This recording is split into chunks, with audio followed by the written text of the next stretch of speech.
Hey, good morning, everybody. Nikki Burnett here. Today's Taste Life Nutrition Radio and podcast streaming live on KUHSdenver.com.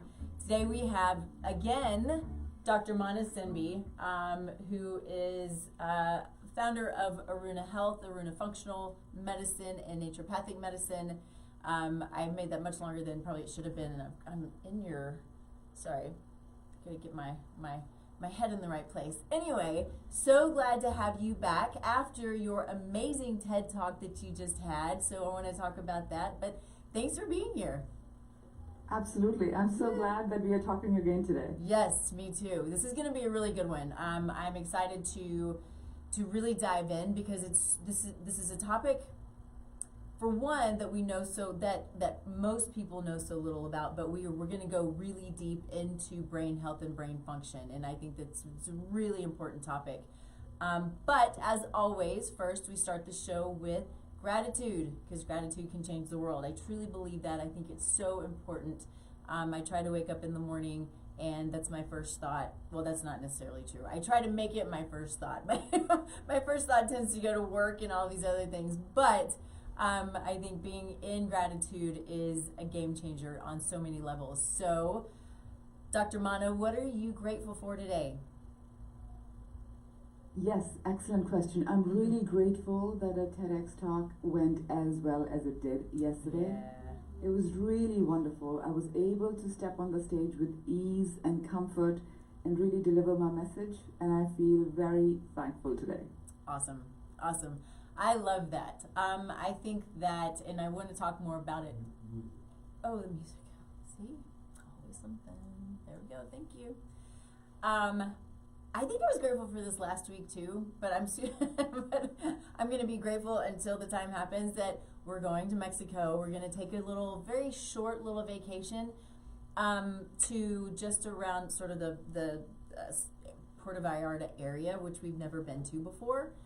And it is one of those all-inclusives, which is not something that we have ever done, right? We always are we go and we roam and we're sort of by the seat of our pants and we sort of dig into the communities that we're in and that kind of thing. And this is a first to where we are just going and we're just going to see what happens and enjoy sort of the all-inclusive relaxation spa kind of experience. So I'm really excited about that. Wonderful. That sounds great. I know. I'm ready. So we have a couple of weeks, but it's coming. I'm ready for a good little break. So let's do this. I want to, before we jump into your TED Talk, I want to, Dr. Manna has been on with us before, but for those who haven't met her, haven't seen her before, I would like you to give a little bit of a little bit of your story, your background, the typical stuff, what excites you, what motivates you, what brought you to this place to specialize in menopause, perimenopause, and these changes that women go through. And it's so important. We were just talking about how we don't talk about it enough, and we need to talk about it because it can be super confusing. So, let's start there. Okay, sure. So my first career was in finance, and I worked on Wall Street for a number of years. When my children were born, they were diagnosed with special needs, and I used to be a believer in conventional medicine, doing everything by the book, get every vaccine, get every booster shot. And then when my children were diagnosed, my pediatrician said that there was nothing she could do. She had no answers for me, and that really set me off on a journey and taught me that we really need to own our own health and well-being and take care of our families to the best we can. The experts that we think have the answers often don't have the answers. It may feel like to us that they have the answers. So that kind of started my journey towards into medicine. So I actually went back to medical school, to naturopathic medical school, and I trained in functional medicine. And over the time, I of course, I learned about neurodevelopmental disorders, like my children were diagnosed with autism. I learned about that, but then I became very interested in the brain-related health issues for older adults, for midlife adults, and then I trained with Dr. Bredesen on how to prevent dementia. And during this time, I was going through my own perimenopause journey and my journey with breast cancer. And I saw again firsthand how ill-informed doctors still are. Many doctors still are today. And I really took it upon myself to do deep dives into hormones for women. Even if they have breast cancer, what is the nuance there? And then the impact on women's brains, right? Like women are diagnosed with dementia at twice the rates of men, but they don't know this, and people are not really telling us this and not telling us how we can prevent that.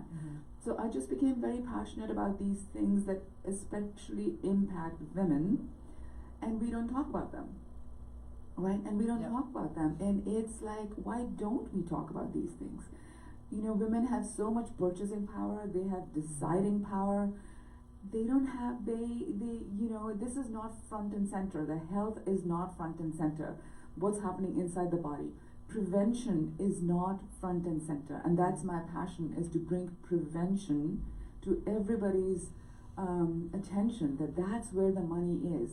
If you wait for a diagnosis, it's not. You're leaving it to chance, you're leaving it too late, so don't do that. That's my passion. That's how I'm here. Agreed.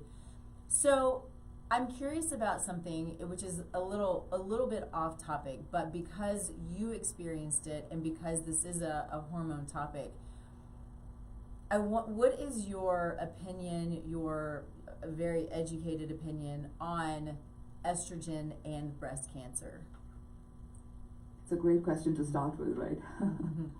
So, when the Women's Health Initiative study was published in 2002, they published that hormones are harmful to women and can cause breast cancer, right? And since then, we have been on this news cycle that hormones are harmful, they cause breast cancer and all that. What most people don't know is that in the 20 plus years since that study was actually published, the WHO has walked back almost all of their findings, right? Almost all of the findings. So now what we know is that for every woman, the decision to use hormone replacement therapy is a very individualized decision, right? We have to take into your account your family history, your personal breast cancer history if you have any, and whether you have hormone positive cancer or hormone negative cancer, right? If you are hormone negative, then it's less of a concern and you are okay to do hormone replacement therapy for the most part, but again, each decision should be made individually. If you have a hormone positive cancer, then it's a more nuanced decision, right? Because there's a way to test how strongly positive are your estrogen receptors or progesterone receptors. So all of those things have to go into the decision, but it's not a blanket no for anyone. That's what I would say. I would just flip it on its head and I kind of say, instead of saying don't do it, just say find out about it. Work with your doctor to get a nuanced information. Perhaps a low dose hormone therapy is right for you. Perhaps vaginal hormone therapy is right for you. Perhaps progesterone is right for you. Perhaps testosterone is a better option for you. Perhaps DHEA. So there's so many things that go into this. So I would say that it's not at all a don't do it. Right. It's definitely a please consider it in a very nuanced, individualized fashion. And I think it's so important too, because there have been a number of times where I've come across patients and clients who have had breast cancer, right, and have gone through the treatment, but now they're moving through perimenopause and menopause, and they're experiencing the symptoms of it, as well as, you know, what we want to dig more into, the cognitive dysfunction, the brain dysfunction, and they're like, but I can't take my hormones, and hormones, especially natural hormones, right, our bioidentical hormones, are protective of brain function and brain health. And so when they're told, I had this cancer, I'm in remission, but now I can't take hormones, and they're struggling, and things are just going to get worse and worse and worse, especially if they're struggling with the cognitive dysfunction and, you know, the things that seem so simple, but the memory lapses and can't think of words and all of these things, on into you know, some women get to the point where they just can't work anymore because of the brain dysfunction. And we can do something about that. We can help this. And so let's talk about that a little bit, because women need to know that there are answers outside of absolutely you just can't take hormone replacement therapy. This is a passion project of mine. Women with breast cancer and how to think about hormones, because I have come to know so many amazing women in the last several months who have had a history of breast cancer, who are taking some chemo drugs for a number of years and not on hormones, and how difficult it is for them. Just the quality of life is so impacted. Again, my answer is the same. Find a breast cancer literate, hormone literate oncologist. Find a breast cancer literate hormone replacement therapist. There are these people that specialize in these populations, and it's really important. I really encourage women to find the right person for them. We do exist, we are out there. In fact, on my YouTube channel that I'm starting shortly, one of the interviews that I'm having, one of the first ones, is with Dr. Julie Taguchi, who is an oncologist and is very literate on hormone replacement for women. So how to think about hormones when you've had a personal history of hormone positive breast cancer. That'll be a really helpful discussion, and I'm so looking forward to that discussion. But I would just say it is not a no. It is not a no. It is to be considered in close discussions with your doctor. So every woman deserves to have the quality of life that's going to make her feel fulfilled, happy, balanced, memory intact, just feeling full of vigor. It's unacceptable that so many women have to live with the absence of that. Yeah, I so agree. And what so many women, I think, are starting to learn and understand is we are moving through perimenopause, early 40s, and so we have years and years and years and years left of life and of work and of family and of developing wisdom, and to imagine or to think of 40, 50 years plus of just consistent struggling. I mean, this is an entire life of being where we should be productive and should be, still working and developing and growing and all of these things, and it can just stop us in our tracks. Yes, and it not only does it stop us, things progressively get worse. Right? If we just stopped at a certain point and we knew the decline wasn't going to be worsening, that's one thing. But it gets worse, right? So that's what is unacceptable and takes women out of careers, of lives, out of relationships. I say we say no to that. Yeah. Collectively as women, I say we say no to this. Agreed. Yeah, totally agree. So let's talk a little bit about your TED Talk, because I want to move into the brain health and the brain function, but I think that it's what your TED Talk was perimenopause, right? Yes. So let's talk about that, and then we'll kind of move into the brain function and brain health. Sure. So as I mentioned, the topic was basically it's time to break the silence. Right? Women are more than half the population. Every woman experiences perimenopause and menopause, and yet so many women don't have the information to know what to expect, how to prepare, and how to get the help they need.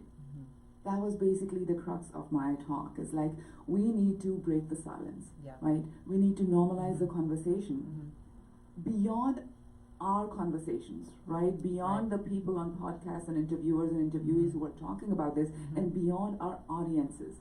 How do we get it out to the general audience, right? So we need to normalize the conversation, right? We need to educate women, but we also need to educate men. Yes. And education needs to be in schools, communities, and workplaces. And we need to support women in the workplace, right? 25% of women consider quitting their work because of symptoms that are entirely manageable with the right support. Right. And 10% of women quit at the height of their careers because of these symptoms. Because somehow they didn't have the information, or even if they have the information, it wasn't individualized to them, or somehow it didn't work for them. So the medical system is not doing them a favor. The whole infrastructure, the society has conditioned women to stay silent about this thing. Yep. Right? And if there is shame around it, if this is a taboo topic, how are women going to talk about it? Right. Right? We are conditioned to stay silent, so we can't go seek the answers that we need. And all of that is just like, no, let's not do that. Yeah. So that was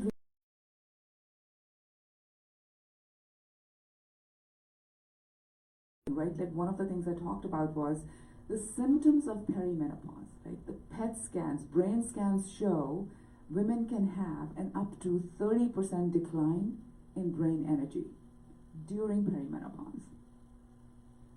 And what's happening is that the brain is actively remodeling during perimenopause.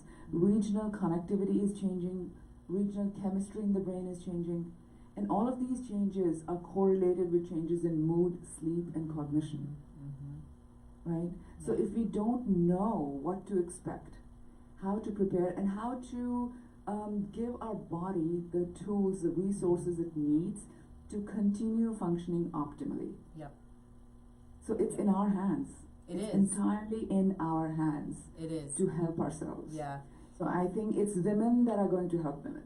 Yeah, so we have to get the word out there. I fully agree. You know,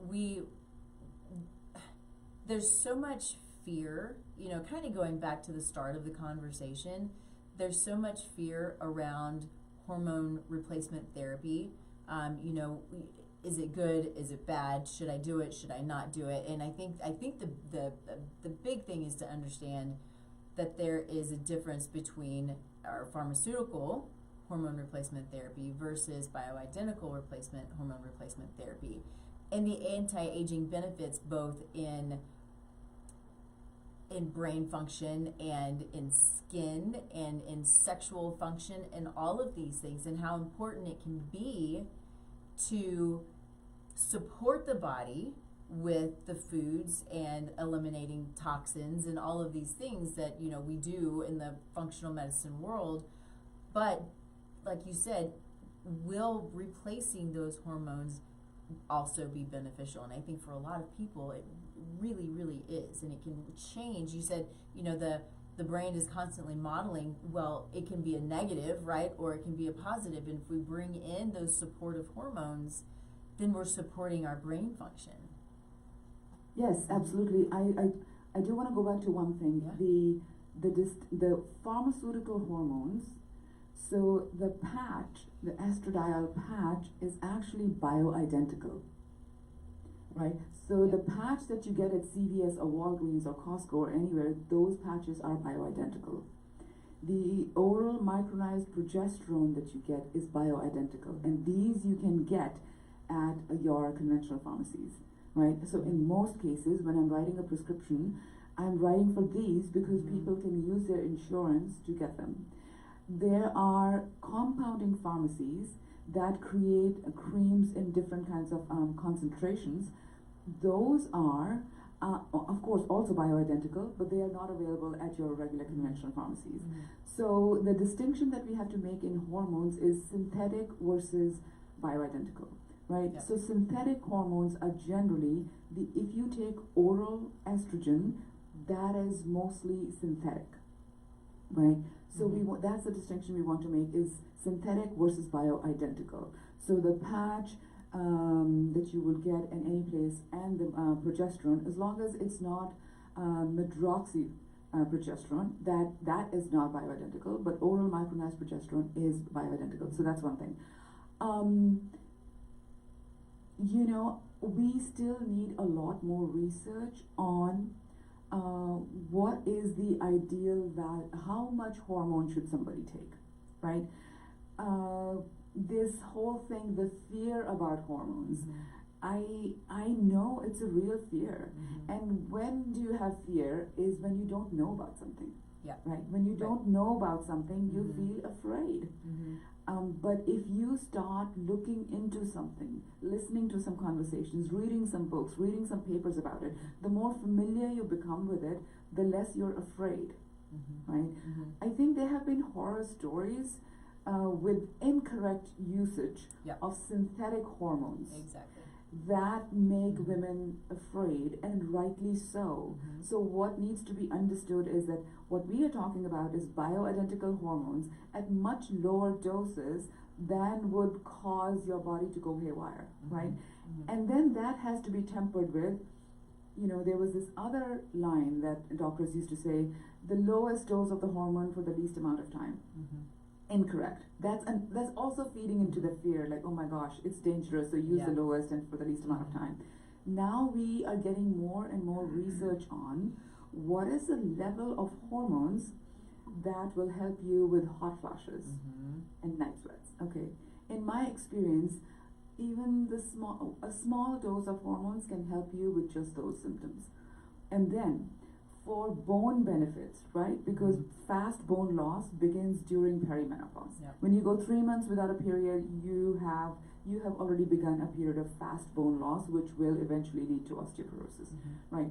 So for osteoporosis, it's our understanding that you need a higher dose of hormones, right? If you're doing all these other things to build your bones, like vitamin D and calcium and all this stuff, it's not going to help at all unless you have your estrogen and progesterone on board. And for brain benefits, you need a still higher level of hormones, right? So when a woman is cycling normally, her levels of hormones fluctuate so much. For, I would say, like the average person, at the peak during her cycle, it could be like 300 to 400, even 500 picograms per ml in blood. And at other times, it could be very low, like 50 or 100, right? Because the estrogen does 2 peaks during each cycle. At the low points, it could be 50 or 100 or something. And during pregnancy, it's in the thousands, right? And when you go through perimenopause and menopause, estrogen goes down almost to 0, right? So now we're learning more about what is the level that we need to have in our body to prevent hot flashes and night sweats. What is the level we need for bone benefits? What is the level we need for brain benefits? So it's all a very exciting time, actually, if you are willing to suspend the fear and look into the information that is coming out. Don't listen to the fear mongering. Listen to people, go to resources that are giving you information that is more enabling, more affirming, instead of trying to make you scared. Totally agree. I love this. And I love, those are things that I didn't know when it comes to the different levels of hormones and the benefits that they have. So important and so amazing. You had mentioned earlier Dr. Bredesen. And so Dr. Dale Bredesen, if you don't know him, he's reversing Alzheimer's disease, right? His books are fascinating. He's fascinating. He has a whole course, Recode course, which you have taken. I've considered it. I've not done it, but I've considered it. But there's so many factors that go into, moving through this place of dementia on into Alzheimer's, and so many things that we can do. And then he lists them, right? He's got his list of things that you can just follow, whether they're lab markers, whether they're nutrients, whether they're, it's caffeine, right? These different things that he says, check these boxes, and it's going to help you either to, mitigate or reverse the symptoms of dementia and Alzheimer's. It's amazing stuff. So let's talk about, I guess, how you bring in that certification into what you're doing as far as, working with women in menopause and perimenopause. But you're also working with men in their brain health as well, yes? I am. Yeah. I really am. Women are diagnosed with dementia twice the rates of men, but of course, so out of every 3 people, 2 are women and 1 is a man. So I work with men and women in my practice. Just like we used to think that osteoporosis is a disease of old age, and now we know that it's not, it begins at midlife. Dementia is not a disease of old age. It's a disease of midlife. Okay. It begins at midlife, and if you don't take care of your brain, then in about 20 to 30 years, there will likely be a diagnosis of dementia. Likely to be, right? The odds are like that. So it's really important to understand that midlife is the time when you bring prevention front and center, because you want to prevent all these diseases. And with women, I am always trying to bear on this point that you need to start working on your brain health during midlife, right? So because 20 years from now, when you are mid-60s, right, when you hit 70, often a lot of diagnoses come around that time. The brain keeps remodeling, and you notice things are changing. You notice an impact on your memory. You notice that you are less able to do things. But many times people are waiting for a diagnosis or a hard stop before they start to take action. I am a strong proponent of not doing that, and looking out for the risk factors, like what are the different things that impact the brain, figuring out today how you are doing on those, and then putting into place a plan to begin to reverse those damages, whether it's what kind of toxins you're carrying, whether it's what is your heart health, what is your cardiovascular health, do you have high blood pressure, do you have high cholesterol, do you have high markers of inflammation, what is your digestive health like, right? What is your sleep like? Are you getting enough sleep and enough good quality sleep? Do you have sleep apnea, right? Do you have a history of depression? Is your level of chronic stress high, right? How is your nutrition? Do you have enough vitamin D, omega-3s? Do you have enough iron? You're not anemic. Do you have optimal levels of hormones? All kinds of hormones. Is your thyroid hormone optimal? Is your cortisol in the right range? Right? Is your insulin optimal? And then, of course, your estrogen, progesterone, and testosterone. And what kind of food you're eating, right? So all these things go into creating this elaborate equation of all the different risk factors, and then we create a roadmap for you. This is what it looks like. These are the things it would be helpful to work on, so that you change your long-term course. You're not going towards dementia, you're going towards a healthy brain towards the very end, until the very end of your life, right? What is the point of us living a full life in our 50s and perhaps even in our 60s, but by 70s we're not able to take care of ourselves, not able to do activities of daily living, losing our memory, losing who we are, I do, and I think that what I've seen so often is the lack of knowledge of the amount of control we have, right? There's this thought process that if it's in my family, it's going to be me, so there's nothing I can do about it, or it's just bad luck. And there are, even if you're already going down the road of cognitive dysfunction, we have the ability to turn that back, right? So you got to find the right people like you who know how to do this. But if it's in your family, know that it doesn't have to be you. So important to know that we have an amazing amount of control. We just have to, we've got to have the information, and the knowledge is key in everything. Yes, I think defeatism is un-American. Yes, I love that. We are the nation of can do and will do. Yes. How can we give up on ourselves? That's the very last thing we want to give up on. So everyone should know that there is a lot you can do. So much of your health is in your hands, despite the genetics. Despite the genetics, a lot of the control of your health is in your hands through epigenetics.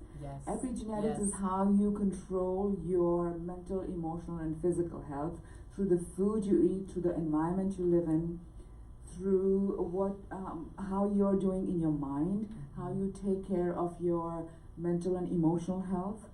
All of that, I would say 90% of your health is in your hands. Yeah. 10% isn't, Right. because if some of the genes are fixed, okay, but there is still a lot and 90% is a heck of a lot. Yeah. Yeah. It's the most, I was talking to, and I do say this a lot, but I was talking to a friend yesterday, and in my mind, the way that I see epigenetics is God's gift of free will, right? I mean, it's the most amazing thing, because our genetics are our genetics, but due to epigenetics, which are, for those who may not know, locations on top of genes that have the ability to turn genes on and off. So it's gene expression, it's controlling gene expression. And so if we have Alzheimer's in our family, or cardiovascular disease, or diabetes, or autoimmune conditions, right, all of these things, just because it's in the family, which I have all of those in my family, doesn't mean that that has to be me, right? It means that I have the control over what I put in my mouth, what I put on my skin, how I think, right? The how I deal with stress. And some of these things can be difficult, and some of these things can be a practice, right? A practice in managing stress, a practice in being aware of the food that you're putting in your mouth, a practice of looking at the ingredients of the things that are in your shampoo and in your cleaning products, and what you're putting in your garden. I mean, the list goes on. And so the goal is not to overwhelm, but the goal is to help everyone understand that you're accountable, which is awesome, and it's up to you. And I think it's so beautiful that we have this much control, and we don't have to say, okay, my dad had a heart attack, so that's going to be my end. It doesn't have to be that at all. Yeah, it doesn't have to be like that at all. And I like how you explain epigenetics. It's true that we can turn our genes on and off through epigenetics. And the thing to understand is the thing that is needed to make it not overwhelming is to understand what it means for you. What it will give you. Yeah. There is, sometimes when you are doing so many things in your life, you're busy with work, with children, with your career, you're taking care of family and all that stuff. Adding on all these things that you have to do feels overwhelming. Yep. Right? It feels overwhelming. But what I have found in my life is that when the time is right, when you understand why something is important, a shift in mindset happens. And that gives you the energy that you need to begin to do the heavy lift of prevention. Because it is a heavy lift when you have to learn about new things. Yep. Right? But Yep. just know that this is expected. We expect a heavy lift. It is a bit of getting over the hump of learning about prevention and learning what you need to do, and then starting to do those things. But if you do them for a month, 2 months, 3 months, they become second nature. Yep. And then you see the results of those changes in real time. Yeah. And then it becomes self-fulfilling, self-propelling, because you're seeing, if I eat this way, I feel so much better. Yeah. Or perhaps if I journal at night before I go to bed, and I do yoga nidra before I go to bed, I sleep so much better. Yeah.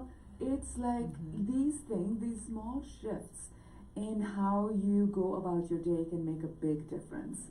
And so yes, everybody has already a lot on their plate, and we are asking you to do more, but know that there are real benefits to that incremental increased effort that you will put into your own life. Yeah, totally agree with you. It's really,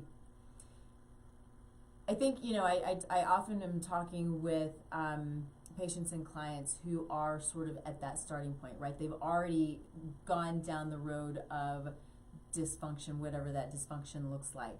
And so I think it's our job, right, to educate, to help them understand, and then to say, okay, it really is the baby steps, right? It's the baby steps that are going to get you to taking the bigger steps and the bigger steps.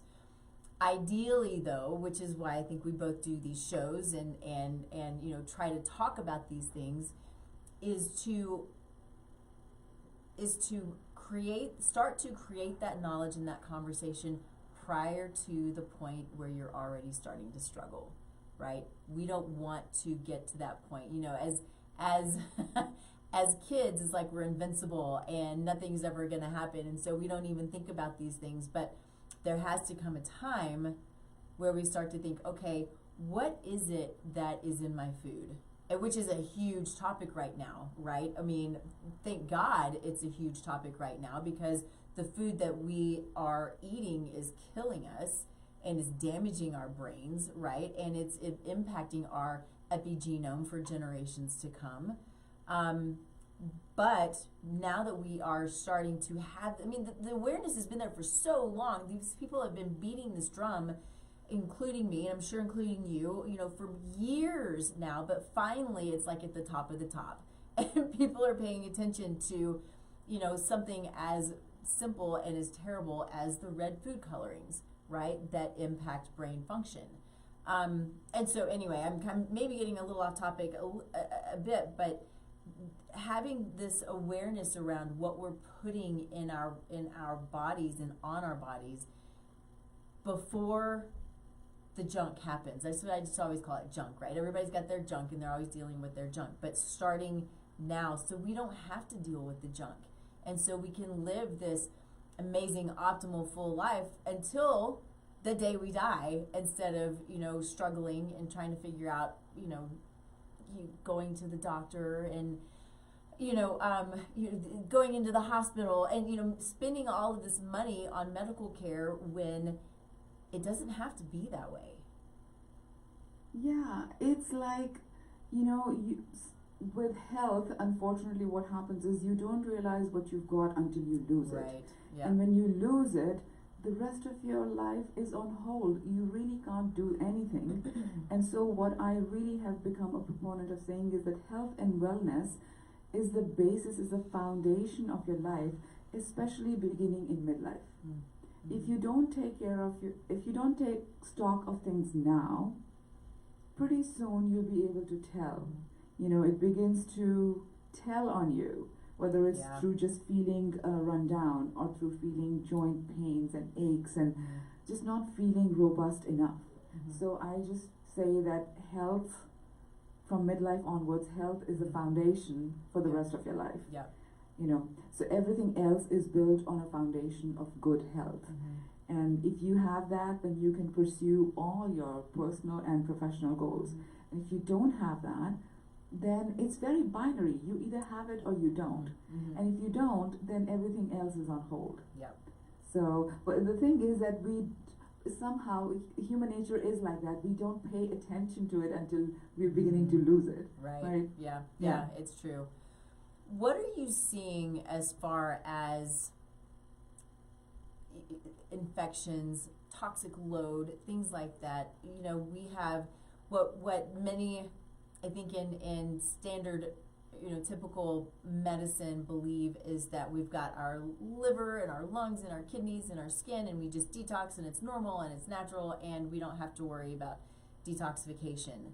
When genetics can play a role in detox, and what, again, going back to what we're using in our environment, our skin, our food, all of these things can play a role. Nutrient deficiencies can play a role. And so all of these things can impact body functions, but it also impacts hormones, and has the ability to impact how we move through perimenopause and menopause. So what are you seeing there?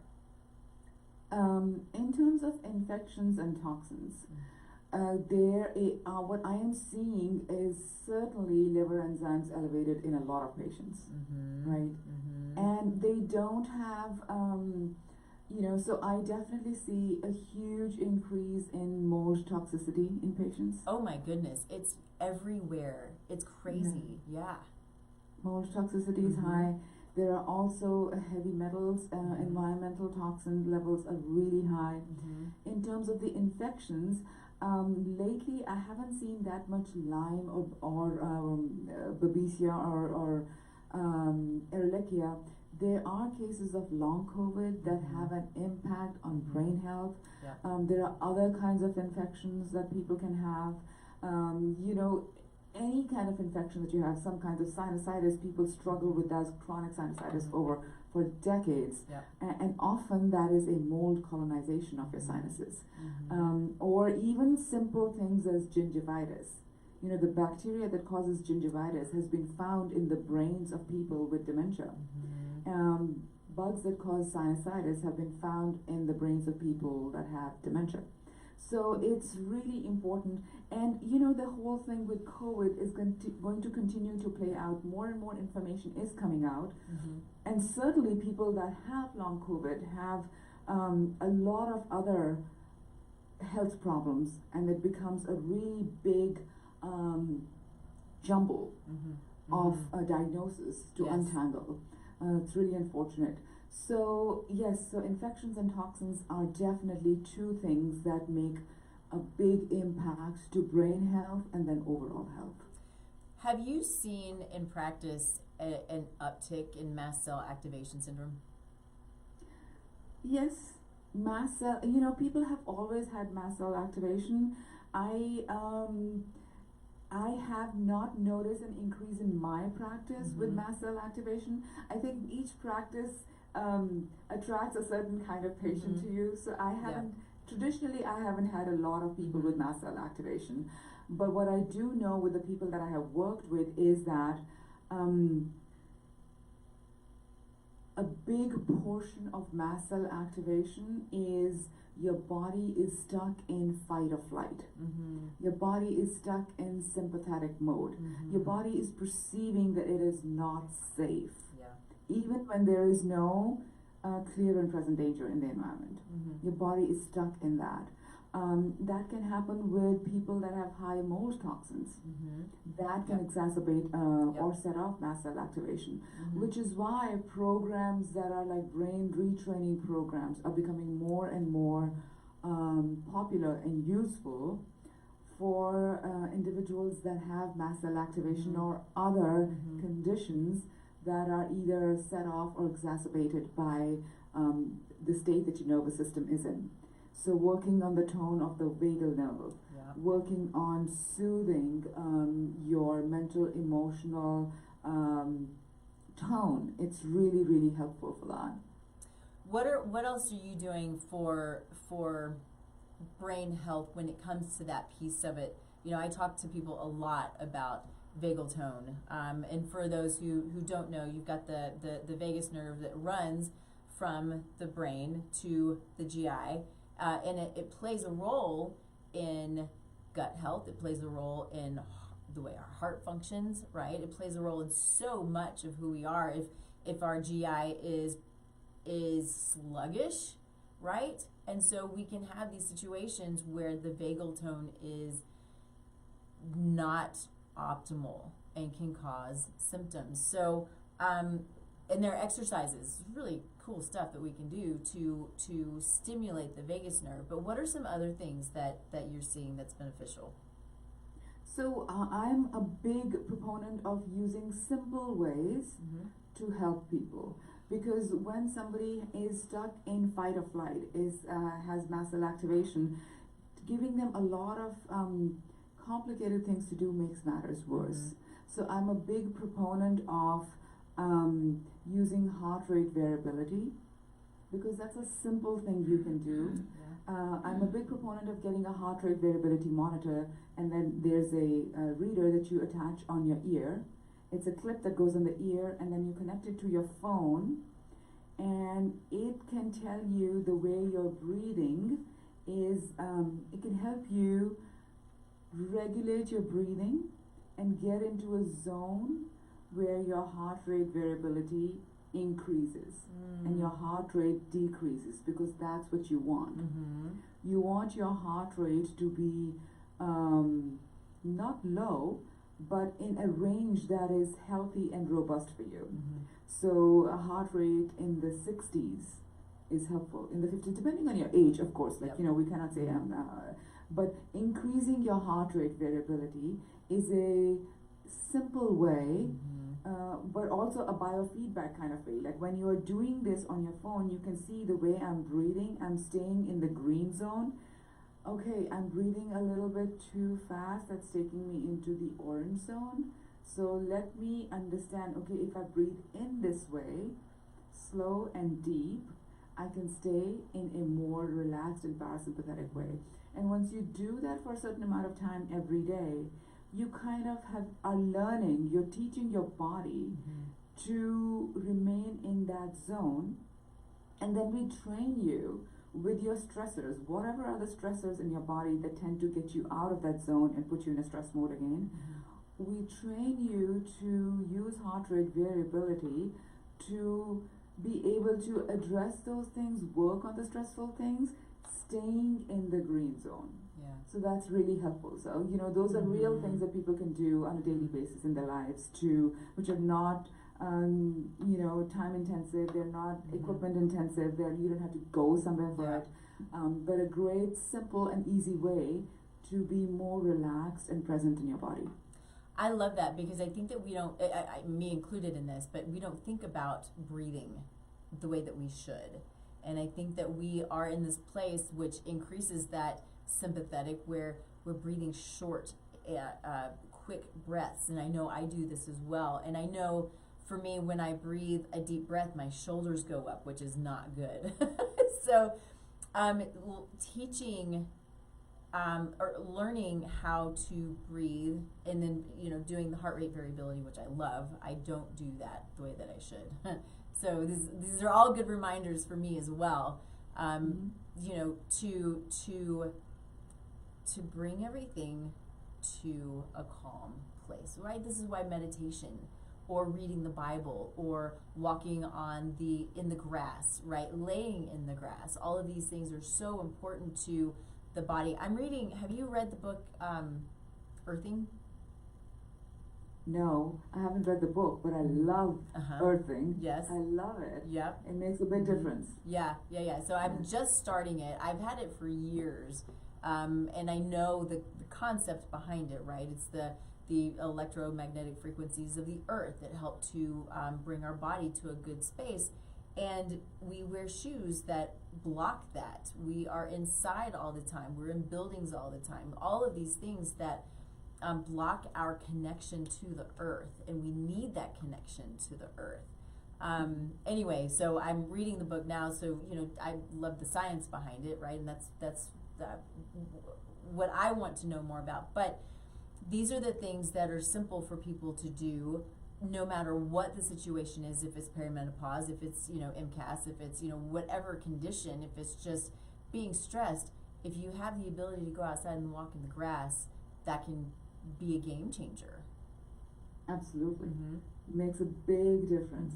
I remember when when you do a TEDx talk in San Diego, they promote you a lot, right? And when they start doing that, I remember when it started happening back in January, suddenly I'm seeing my name pasted across all kinds of social media. Yeah. And I'm like, oh my gosh. So all I wanted to do that day was, like, I made a cup of chai, and I went and I sat outside in my little lawn and sat down on the grass, and I felt like that's what I wanted to do. Like, when stuff is happening in the world which is like not happened before, and it's new, and it makes you feel like, oh my gosh, okay, just taking a breath and just going and sitting on the ground. And I so enjoyed my chai, just sitting on the ground and looking at the greenery around me, and the blue sky, and the green grass and plants and trees. It was so soothing. Yeah. I totally agree. And it's, I have being in Colorado, this time of year, I think it's like 7 degrees outside, which is really cold and a little bit bare. But once spring comes, that's one of my very favorite things, is the green against the blue, right? And just sitting outside and just taking that in, and taking the sun in. The sun on my skin is one of my very, very favorite things, which is why I'm looking forward to Mexico, right? Get me to the beach. But it's calming, and it brings you down in a good way, right? It brings the nervous system into a good, healthy, normal, natural place. What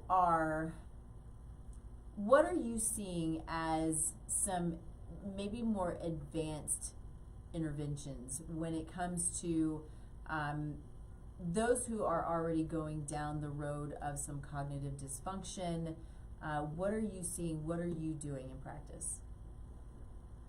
So I think it's important to talk about something new that has come out in the last year.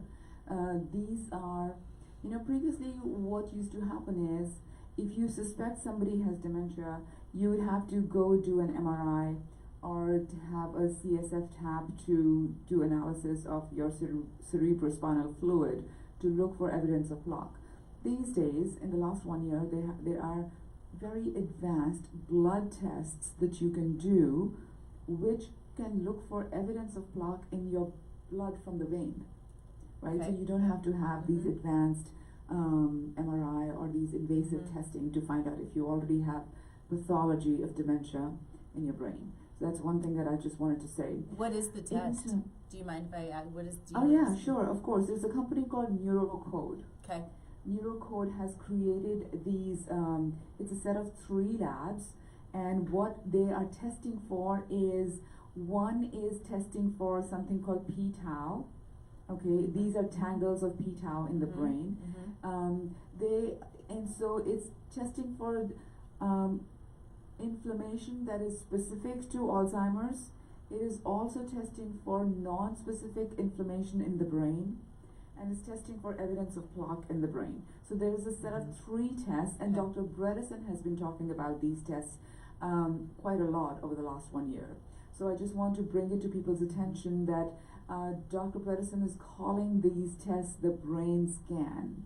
Okay. And the company is called Neurocode. So I recommend anybody that has any concern about brain health at all to look into this and perhaps to do this test for themselves to find out where things are. It's a very sensitive test, and it can be relied upon. So that's one thing. In terms of the advanced things that we are doing, there are things like light therapy or exercise with oxygen therapy, or there is hyperbaric chambers, or there sometimes IV therapy. So these things can be added on to a brain health treatment or like a dementia prevention protocol. But I think the biggest bang for the buck is figuring out what is it in your brain, what is it in your body that is at the highest risk, right?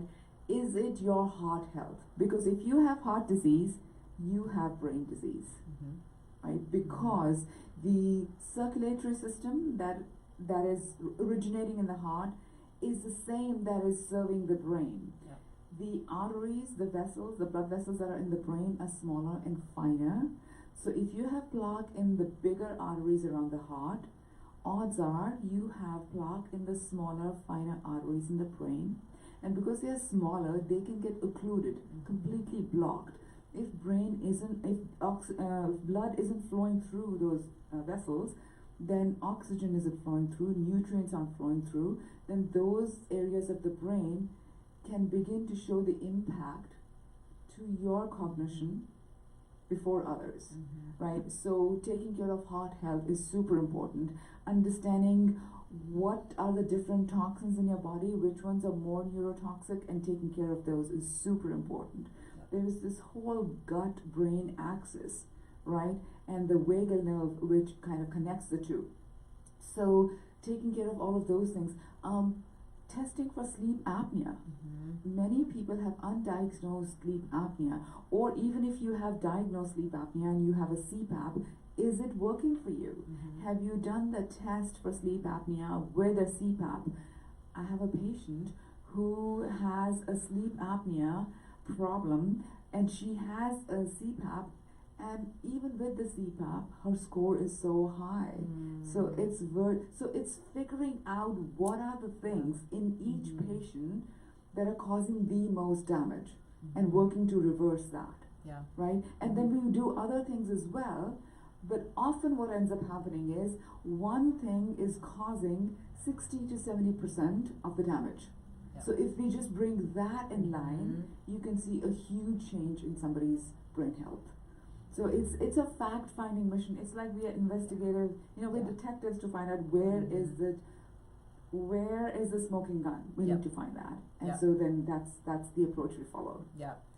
You know, do you ever run a neural zoomer?